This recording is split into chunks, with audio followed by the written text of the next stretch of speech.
Hello viewers, welcome to এসকেস ওডিসি। আজকের ভিডিওতে আমরা শিখব ফুড অ্যাডাল্টারেশন অথবা খাদ্য বেচার নিয়ে। প্যারাগ্রাফটি অনুবাদ সহ দেওয়া হলো। চলুন শুরু করা যাক। Food adulteration means adding or mixing another substance into a food item. খাদ্য বেচার বলতে একটি খাদ্যপণ্যে অন্য কোনো পদার্থ মেশানো বা যোগ করাকেই বোঝায়।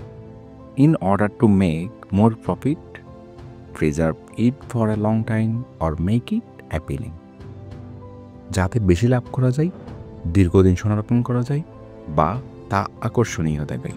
তাহলে খাদ্য বেচার হচ্ছে একটি খাদ্যের সাথে অন্য পদার্থ মেশানো বা যোগ করা, যাতে বেশি লাভ করা যাবে এবং কি দীর্ঘদিন এটা সংরক্ষণ করা যাবে এবং তা দেখতে আকর্ষণীয় হবে। সাবস্টেন্স হচ্ছে পদার্থ আর প্রিজার্ভ হচ্ছে সংরক্ষণ করা। It reduces the natural quality of food and causes serious health problems. এটি খাদ্যের প্রাকৃতিক গুণমান কমিয়ে দেয় এবং গুরুতর স্বাস্থ্য সমস্যা সৃষ্টি করে।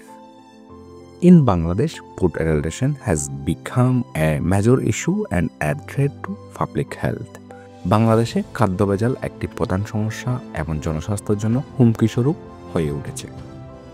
Food is the most basic necessity of human life on earth. খাদ্য পৃথিবীতে মানুষের জীবনের সবচেয়ে মৌলিক প্রয়োজন। Without food we cannot live on this planet for a moment. খাদ্য ছাড়া আমরা এই মুহূর্তে এই পৃথিবীতে বাঁচতে পারি না।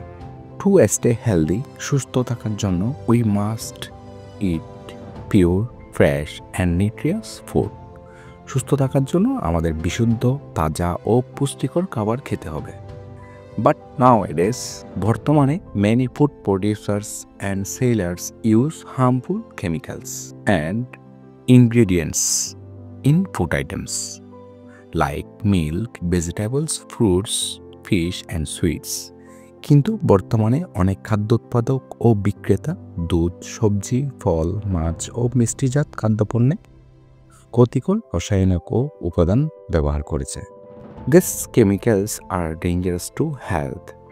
এই রাসায়নিকগুলো স্বাস্থ্যের জন্য বিপজ্জনক। They can cause diseases like diarrhea, dysentery, cancer, kidney failure and heart problems. এগুলো ডায়রিয়া, আমাশয়, ক্যান্সার, কিডনি বিকল হওয়া ও হৃদরোগের মতো রোগ সৃষ্টি করতে পারে। Nowadays, adulteration of food in our country is so widespread that it is difficult to find a food item that is safe to eat. বর্তমানে আমাদের দেশে খাদ্য ভেজাল এতটাই ছড়িয়ে পড়ছে, বিশুদ্ধ খাবার খুঁজে পাওয়া অনেক কঠিন। ওয়াইড স্প্রেড হচ্ছে ব্যাপকভাবে ছড়িয়ে পড়া। সেফ টু ইট হচ্ছে খাওয়ার জন্য নিরাপদ, অর্থাৎ যে খাবারগুলো খাওয়ার জন্য নিরাপদ ওই খাবারগুলো আমরা খুঁজে পাচ্ছি না, এটা অনেক কঠিন হয়ে পড়েছে। Milk and milk products are poorly processed. দুধ এবং দুগ্ধজাত পণ্য ঠিকভাবে প্রক্রিয়াজাত করা হয় না। ভেজিটেবলস হ্যাভ পেস্টিসাইডস, সবজিতে কীটনাশক থাকে। Fish are preserved with formalin, মাছ ফরমালিন দিয়ে সংরক্ষণ করা হয়। And fruits are preserved with poisonous chemicals, এবং ফলে বিষাক্ত রাসায়নিক দিয়ে রাখা হয়। প্রিজার্ভ হচ্ছে সংরক্ষিত করা, পোরলি প্রসেসড হচ্ছে খারাপভাবে প্রক্রিয়াজাত করা। The government has taken some steps such as setting up mobile courts to punish dishonest traders. সরকার কিছু পদক্ষেপ নিয়েছে।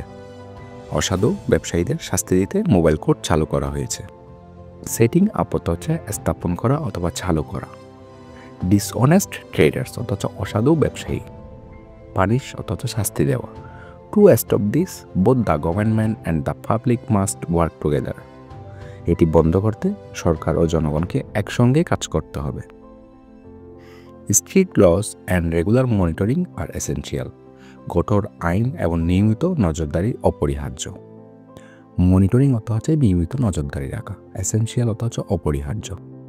ভিডিওটি ভালো লাগলে লাইক দিও, বন্ধুদের সাথে শেয়ার করো আর অবশ্যই চ্যানেলটি সাবস্ক্রাইব করতে ভুলো না।